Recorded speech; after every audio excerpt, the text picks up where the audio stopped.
Para empezar, ¿qué es región? Cuando nos referimos al término región, hablamos de una parte del territorio con unas características geográficas, culturales y sociales de una nación. Y ahora, ¿qué es economía? Ciencia que estudia los recursos, la creación de riqueza, la producción y distribución de consumo de bienes y servicios para satisfacer las necesidades humanas. Teniendo estos dos conceptos claros, podemos hablar de economía regional, que se concibe como una rama de la economía que incorpora la dimensión espacial dentro del análisis del funcionamiento de los mercados, partiendo de que la región es el objeto para promover e intervenir su desarrollo. La comunidad internacional de la ciencia regional estudia un amplio conjunto de temas comúnmente definidos como los aspectos económicos, sociales, políticos y conductuales que tienen una dimensión espacial. Una perspectiva más estrecha para definir este campo de estudio describe tres grandes áreas de investigación. La primera, la teoría de la localización, la cual consiste en el estudio de cuáles y dónde ciertas actividades sociales o económicas están ubicadas y por qué están allí. La segunda son los métodos de análisis regional y espacial, enfocados en por qué algunas regiones crecen y prosperan mientras que otras quedan rezagadas e incluso declinan. Las fuentes analíticas para dichos esfuerzos son las teorías del crecimiento económico y del desarrollo, aplicadas para evaluar políticas específicas. Muchos de estos aspectos cuentan con fundamentos en la geografía y también en la llamada nueva geografía económica, cuyo principal representante es Paul Krugman. La tercera área de investigación es el desarrollo regional y análisis de política, las cuales se encuentran primero en tratar de medir los efectos de varias políticas nacionales sobre los riesgos, como por ejemplo los tratados de libre comercio, el gasto de defensa y los cambios de esquemas tributarios. Roberta Capello, economista, plantea que la ciencia regional ha desarrollado una amplia variedad de teorías, métodos y modelos, los cuales ofrecen un instrumental relativamente completo para el análisis espacial. Dentro de este campo de estudio, la economía regional contemporánea ha registrado muchos avances e incluso importantes logros que enriquecen y refuerzan los marcos tanto teóricos como empíricos del análisis espacial. Dentro de la economía regional se puede identificar dos áreas, la teoría de la localización y la teoría del crecimiento y desarrollo. La teoría de la localización da a la economía regional su identidad de disciplina científica y constituye su núcleo teórico metodológico que tiene fundamentos típicamente microeconómicos y adopta un enfoque estadístico tradicional. El segundo ámbito de investigación de la economía regional está orientada a la comprensión de las razones y de las fuentes de crecimiento regional. Dentro de dicho ámbito consisten dos enfoques diferentes. El de la teoría del crecimiento regional, cuya finalidad es explicar la tasa de crecimiento agregado de la renta y el empleo, y el de la teoría del desarrollo regional. Teoría de la base de exportación. La teoría de la base de exportación surgió en los años 40 con los trabajos de Daly y George. De acuerdo a esta teoría, el crecimiento económico de una región no depende de variables internas debido a la dimensión de su actividad económica. Es por ello que se considera que el desarrollo es inducido por las actividades de exportación. Es decir, que una de las principales preocupaciones será el incremento de la demanda externa de la región. Este incremento puede ser producido dentro de la región o fuera de ella, dependiendo de su capacidad para atraer ciertas inversiones, brindando condiciones óptimas para el desarrollo de las actividades exportadoras, como por ejemplo la infraestructura, marcos normativos favorables a la inversión, factores de localización, entre otras. Una de las principales características que se hacen en este enfoque es que no se considera la posibilidad de la modificación de los niveles de dependencia de la economía regional de la demanda externa. Es decir, que solo los países grandes, aquellos que tienen mercados de gran tamaño y consolidación, son los que pueden en un determinado momento depender de la demanda externa. Podemos argumentar que la teoría de la base de exportación no diferencia los impactos que pueden tener las diferentes clases de actividades exportadoras. Es decir, que no considera los efectos negativos de algunas actividades económicas, como tampoco considera que puedan existir diferencias respecto a su capacidad para impulsar el desarrollo regional. Dentro de la teoría de la base de exportación también encontramos unas ventajas, y una de ellas es que considera las relaciones interregionales como vínculos comerciales, es decir, que cada región puede competir con el resto en determinados sectores especializados. La segunda ventaja es que la existencia de una demanda externa importante evita el problema de la escasez de la demanda interna para poder crecer. Y por último, la dimensión de los riesgos de una excesiva especialización, ya que la demanda externa de productos concretos puede impactar considerablemente a largo plazo. Buenas tardes, compañeros. Les voy a hablar sobre las teorías del desarrollo regional.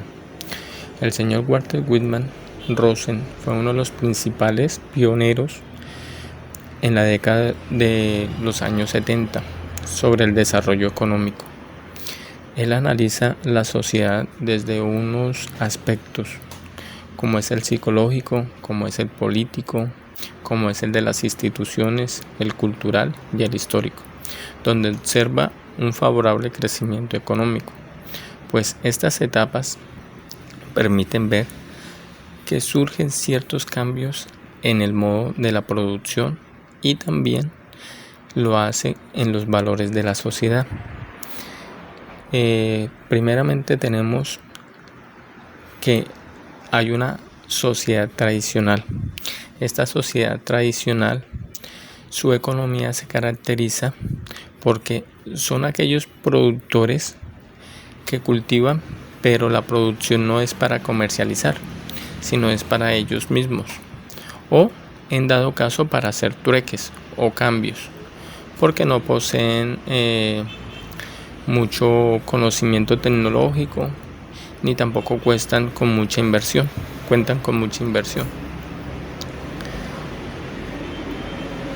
La segunda etapa es la de condiciones previas al impulso inicial. En este periodo es donde vemos que se adquiere el conocimiento que no se tenía en la primera parte del manejo de la ciencia y también el manejo de las tecnologías modernas. En esta etapa es donde se constituye el Estado Nacional centralizado y eficaz, dando paso a la formación de las instituciones, y se defienden las ideas para dar como resultado una voluntad de progreso. En una tercera etapa que encontramos es el impulso oficial de despegue. En esta etapa es donde surgen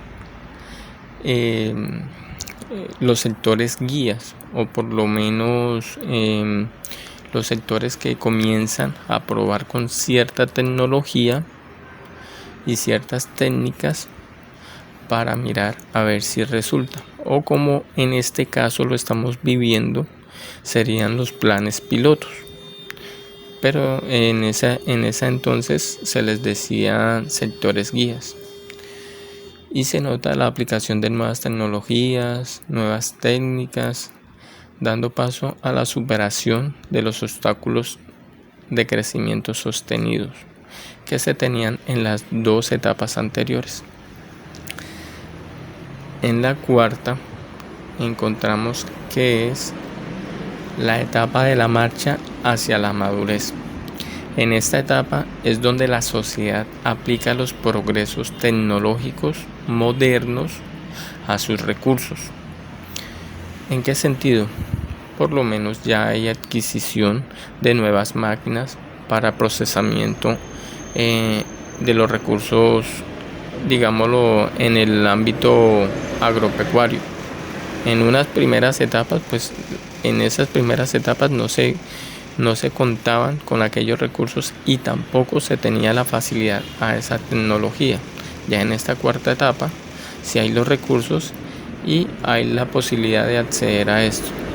También encontramos el cambio de la estructura de la fuerza de trabajo, que es donde se desplaza al sector agrícola, o sea, se desplaza ya al cultivador o al señor que va y cultiva por la industrialización.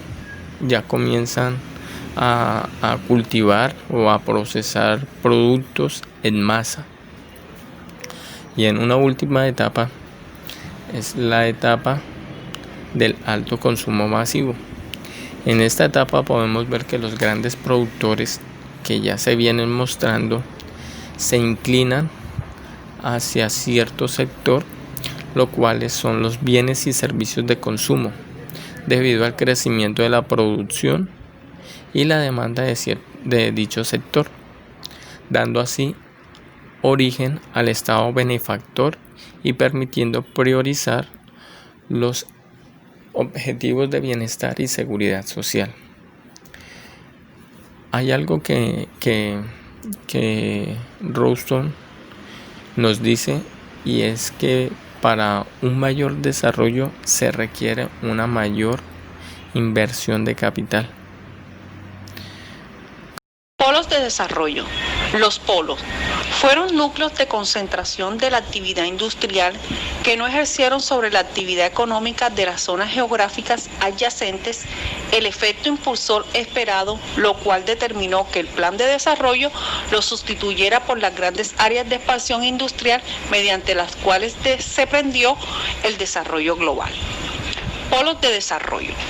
Esto está formulado por Francois Penrose en los años 40. Esta teoría se considera uno de los enfoques teóricos más influyentes en las políticas y acciones de intervención en el territorio que se ha realizado en América Latina en la década de los 60.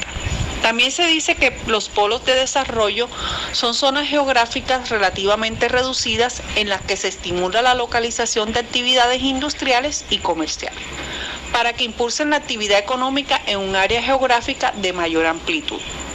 Aunque con algunos matices diferenciadores, también se denominan polos de crecimiento y polos de promoción industrial y comercial.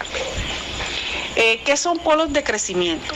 Se centra fundamentalmente en el lado de la demanda, parte de la existencia de una unidad de producción localizada en una zona de inversión. Ejemplo, el punto es el mercado de Basurto. Es el centro donde se encamina un crecimiento, porque de ello se extienden los comercios. Polo de promoción industrial. Son zonas geográficas relativamente reducidas en las que se estimula la localización de actividades industriales y comerciales, para que impulsen la actividad económica en un área de mayor amplitud. Ejemplo, lo que es la zona franca. Ya se derivan las grandes empresas industriales con mayor amplitud. Polo comercial. Es un área de influencia mayor debido al crecimiento de números de comercios y centros comerciales, donde se va la alta variación de actividades comerciales como son mayoristas y minoristas. Ejemplo, los centros comerciales, los almacenes de calzado, los textiles, la ropa, y los minoristas, los vendedores. Los polos de desarrollo son el resultado de una mezcla entre inyección de capital extranjero y condiciones para la generación de empleo. Circular y acumulativa. Es desarrollada por el economista sueco y Nobel de Economía Gunnar Myrdal, y su enfoque es de tendencia keynesiana. Esta teoría parte de la premisa que el crecimiento regional es producto de las condiciones naturales del territorio, como recursos naturales, capital y ahorro, con lo que una región desarrollada y una menos desarrollada seguirán su flujo de desarrollo lógico, a menos que haya una intervención estatal en la economía. Myrdal plantea que las regiones que presentan ventajas iniciales experimentan de manera sostenida un mayor crecimiento, el cual es favorecido por dos factores: acumulación industrial y la infraestructura necesaria para una expansión económica. Este crecimiento no implica el desarrollo de las regiones colindantes, por el contrario, lo que hace es generar un mayor empobrecimiento y una mayor desigualdad en la región menos desarrollada. Esto quiere decir que con el paso del tiempo, las diferencias interregionales se acrecientan y aceleran. Este fenómeno se presenta básicamente por los flujos que se dan desde la región menos desarrollada hacia la más desarrollada en aspectos como fuga o atracción de capital, migraciones de la mano de obra en busca de mejores condiciones laborales, precio interregional que inclinará su balanza por la región que más realice exportaciones. Este último aspecto es clave para el desarrollo regional, dado que la teoría lo toma como síntoma de un mayor crecimiento y que a la postre va a depender del nivel de competitividad de la región, la cual a su vez depende también de los costes de producción. Una región desarrollada tiende a exportar más, según este enfoque, y las empresas que se dedican a la exportación se constituyen pues en la base de la economía de la región. Por último, este enfoque recibe este nombre por lo siguiente: lo de causalidad se debe a que el desarrollo económico responde a causas que son múltiples factores, entre los que se encuentran en primera instancia las ventajas iniciales, pero que se suman otras en las que se encuentran las decisiones del Estado en la economía. En cuanto al aspecto de circular, se debe a que el flujo interregional, así como a las dinámicas internas, se convierten en círculos, ya sean círculos virtuosos para las economías desarrolladas o círculos viciosos para las menos desarrolladas.